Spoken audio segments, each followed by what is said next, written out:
What's up, folks? It's your boy Bob Hollywood back with another exciting episode. Today's review is going to be of this Angel, Pylean demon version of Angel from Angel. So, yeah,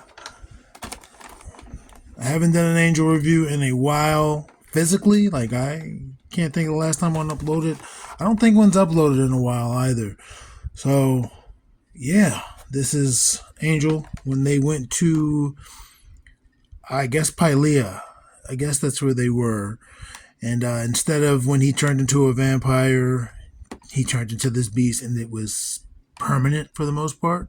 So he couldn't look human for the most part in this episode. See, this is just in the bubble, nothing on the sides except the views of the figure.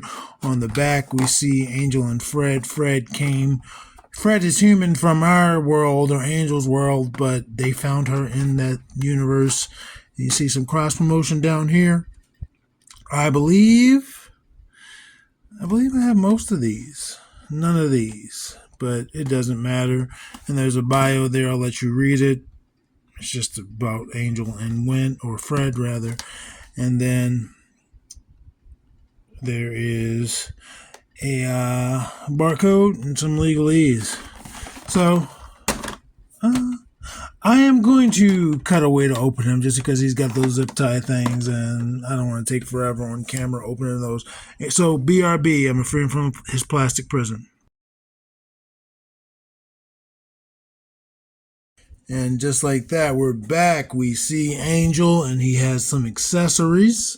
The easiest of which is a book. It has 4 swords stabbing into a circle or a ring. I'm not sure the significance of that. I have not seen this episode in a long time, so I can't give you any details. It doesn't open, and he can not hold it either.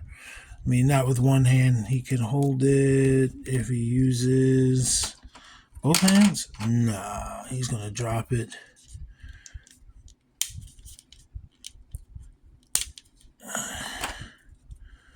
I don't think there's a way for him to hold it. It's just too heavy, and he doesn't really have anything to grip it with.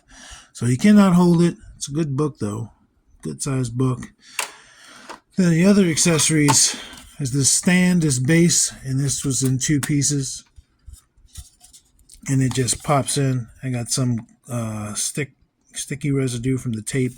We've seen that on other figures because the tape, it's been in the plastic for over 20 years, and the tape leaves that like residual mark there.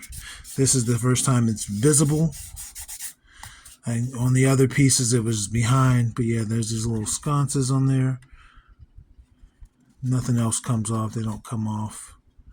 And then there was this piece, which I didn't see in the plastic. I didn't know what this meant. It looks like a handprint, maybe. And yeah, I just had it on there like that because the only other way it could go is like that, and that makes no sense at all. So it's just a little hollow piece. You can put it however you want, wherever you want. It's kind of low for these figures.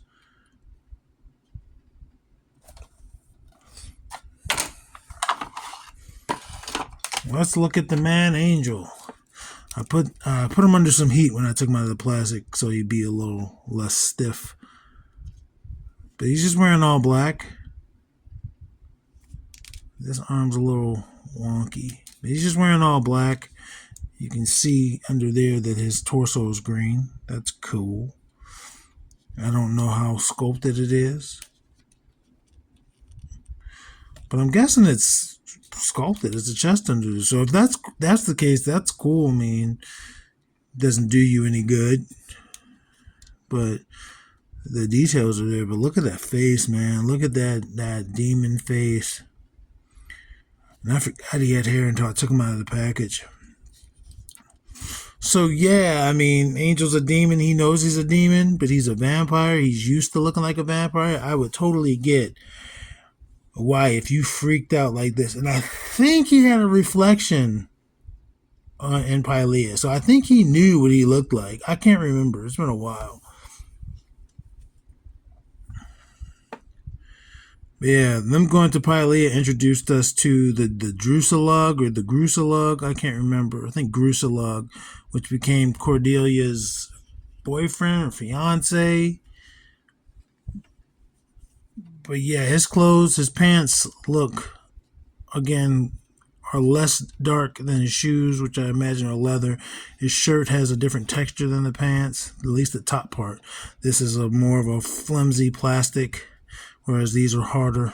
But they don't look dissimilar. They still kind of make the shirt look different than the pants and than the shoes. And again, he's just wearing all black, not much detail, just a bunch of wrinkles there. The details are in his skin. I'm gonna probably apply some more heat. I think his wrists can rotate, and I didn't apply enough heat to get that out of him. But I did apply enough heat that he gets his legs moving. So let's blast him real quick, and then we'll go over his articulation because the details again are in his face, in the skin. I'm try to get these.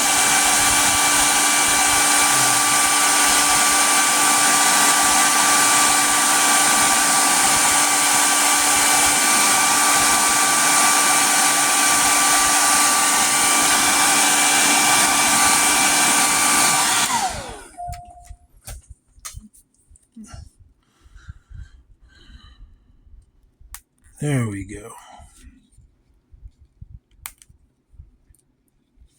Good. So his head, it starts there. It can look down, look up, and it's just going to be on a little bell joint there. It can rotate 360. Gives you some tilt. Arm's going to rotate 360 at the shoulder. Bicep is going to rotate 360.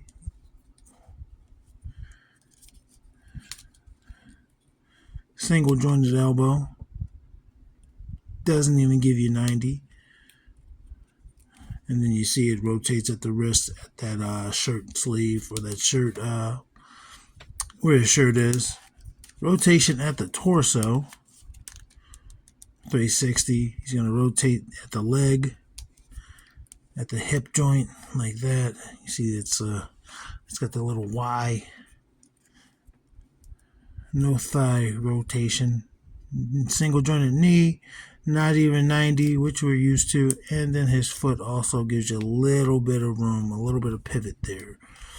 So very basic articulation. And this arm is a little bit weak on mine. Again, it was stuck in one position for 20 plus years. And even with the heat, he tired, boss. Let's get his height. His height looks like he's 6 3/4. We're gonna count it as 6 3/4. We're not gonna go into many details. Let's bring in the review crew. Let's bring in someone else wearing mostly all black, and that is Eric Killmonger. And then let's bring in Lando Calrissian. Lando is, well, they're both shorter. I'm about to say Lando's shorter. They're both shorter.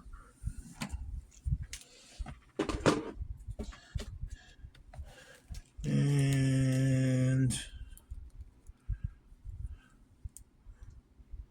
whoops. John Jones.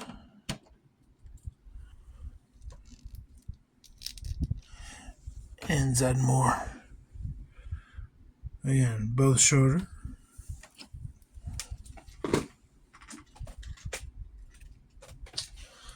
Let's try Andra and Vixen. And they also are both shorter. So it seems like he's going to be taller than everybody in the review crew except for the tallest. But let's bring in Lucio. Rocking a little green on him. And Devin. Lucio just barely comes past the man's shoulder. And for our final size comparisons, again, some more green here. Let's bring in Roadblock. And Roadblock is just barely taller than him. And Titus O'Neil. And Titus O'Neil is taller by a little bit. So Angel's a big dude in demon form. Again, it's been a while since I did the other figures, and I don't know David Boreanaz' height. I think he's like 6'2". I think he's a pretty sizable dude. But yeah, that's this figure. That is this figure. That is Pylean Angel. I'm Bob Hollywood. This is Melodramatic Plastic, and you're awesome. Action figures speak louder than words.